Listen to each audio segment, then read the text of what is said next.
Believe it or not, this month marks the 10th anniversary of the U.S. invasion of Iraq. Back in March 2003, not many people were focused on the long-term effects the war would have on those who fought it, but today, all those amputations, the suicides, and PTSD cases are a major part of the war's legacy. They've also been a major challenge for the Army. Tonight, post-video journalist ZoeAnn Murphy introduces us to some of those soldiers recovering at Virginia's Fort Belvoir. It seemed a little surreal. You're on an airplane flying to Germany and then into Iraq. You ask why me a little bit, but I knew I'd volunteered to be in the place that I was in.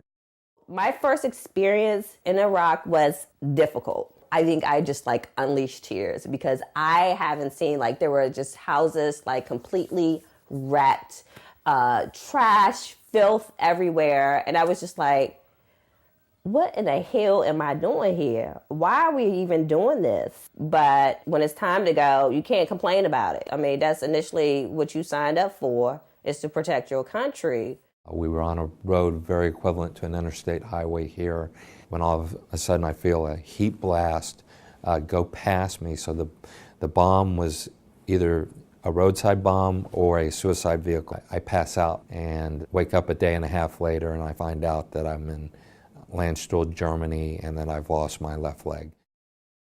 I don't think that you and I can ever understand what some of these men and women have been through and what they've seen. And one of the things that we wanted to do was create a place that met their unique needs. We've been helping people for more than 10 years now, since the beginning of the war, and we've never had a facility like this. There was really nothing like this at the old Walter Reed. The orthopedic ward of Walter Reed was a very crowded place in 2005. There was lots of amputees. So if you're a spouse or a family member or a soldier, there was no place to go to be away from all the hubbub that happens in a hospital.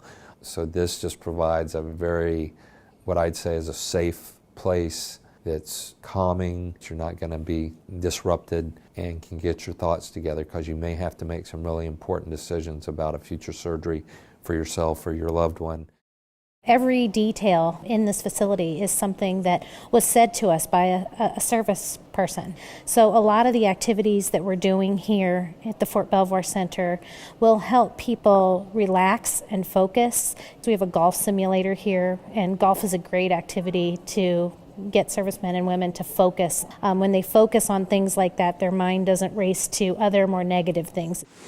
A lot of the servicemen and women that are recovering here have post-traumatic stress and traumatic brain injury.